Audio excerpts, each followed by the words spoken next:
Hi and welcome back to my channel, and in this video we're going to be talking about 4 reasons you need to grow and build your target community for your CIC. So every community interest company needs to have like a target community. They need to grow it, build it, nurture it and engage with it to be able to be successful, to continue to get grant funding, to have good impact in your community and to really build up your CIC sustainability long term. So in this video, I'm going to give you my tips on how to do that. So before I jump into that, please hit the subscribe button for everything to do with community interest companies. If you want to book a call with me, please do go over to my website. I've also got my course, How to Set Up a CIC and Get Grant Funded in 4 months. And if you want to join my CIC community, I've got the CIC Tribe membership, so you can join that. I've also got a free Facebook page. The link is in the description and that's free. So you can join that and engage with our CIC community over there. So let's jump into the reasons why you need to build and grow your target community for your community interest company to serve. So first of all, reason number 1 is you need a base to be able to do community engagement work. So every CIC, before it starts and before you go to apply for grant funding, needs to already engage with this base community. So you need to establish, first of all, who is your target group. Like, who are they in your community? And then you need to find them. You can do that through going through partners, or you can do that by surveying them, or maybe doing a Facebook poll, linking in with other groups that are already established, which have the same like demographic and the same people. So you need to basically find this group and do community engagement work with them. Steering groups, Facebook polls, surveys, feedback forms, all of that kind of thing. And that will enable you to be able to gain the feedback so you can go to the grant funders and say, we spoke to our target group, our target community, and they said they definitely want this service. They said they want this project. And by doing that, then the grant funders will see that you've already engaged with them and they're going to feel a lot more confident in giving you the grant funding application. So number 2 is your base is your resource. So your base community can be a fantastic resource for you in terms of growing your CIC. So they can do volunteer work for you, they can promote your project, they can obviously attend your workshops. So having this base means that they are a permanent resource if you stay connected to them. And we'll talk about how to stay connected to them in a minute. But having that base just means they are a resource. So you can't do everything, right? You shouldn't be doing everything in your project. You should be having volunteers. And most grant funders will want you to have volunteers. They'll want to see that you've got people volunteering. And the best volunteers are not your roping in your mum and your auntie and your partner. They're not great volunteers because you're just roping them in and they're doing it for you. They're not doing it for the cause. They're not doing it they're not maybe even from that community that you're targeting. It's much better if you get the volunteers from that community that you're targeting, because they're people that feel passionate about it, that understand the mission and want to do it and want to grow the CIC. So that's it. So they are a great resource.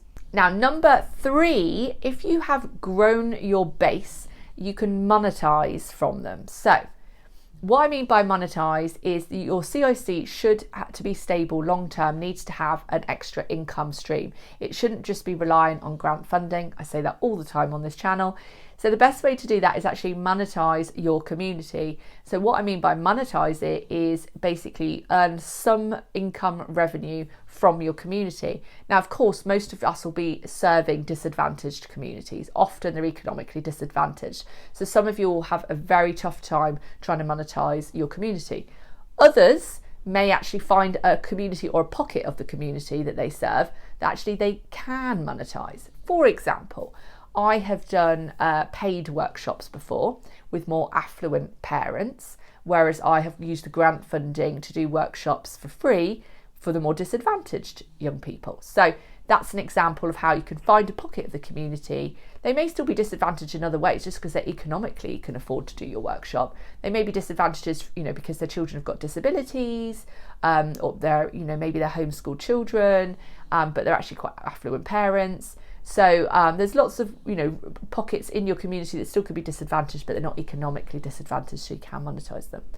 Another thing you could do is have a paid membership, or you could have some resources that you sell So often after a workshop, I've had parents come to me and say, oh, that was great. Where did you buy those art materials? So to be able to actually maybe sell a pack to them afterwards, to be able to maybe set up an affiliate link on Amazon, and then point them to the affiliate link, then they go and they buy the resources on Amazon, and then I get some money from the affiliate link.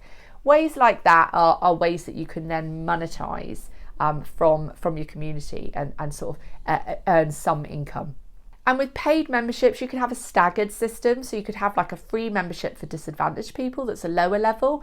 And then you could have like a 3-tier system so that people can, get more for their money, so that people can move up the tiers and then get more benefits. And maybe some people won't mind paying extra for that. So memberships are great because they give you a reoccurring income. So memberships are fantastic if you can do that.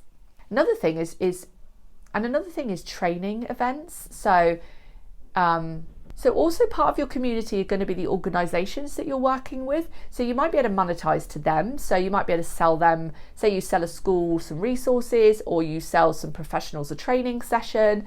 So there may be ways that you can, within your community base, through those partner links that you've created in that community, also monetize yourself because you can sell to them as well. And number 4, it is great because you can measure your impact long term. When you've got an established base that you're serving, that you're working with, you're staying in contact with long term, it means you can measure your impact that your CIC has had by doing, year 1, year 2, year 3 feedback forms. So that's a great way to do. So make sure you keep in contact with everybody and try to keep everybody in your community in a base that you have constant contact with and you can reach at any time. And this brings me on to the next part of the video, which is how to actually stay in contact with this community long term, like how to have with your established base, how to communicate with them. So here are my tips on that. 1 is get them all in a Facebook group. So get your community in a Facebook group because it's free.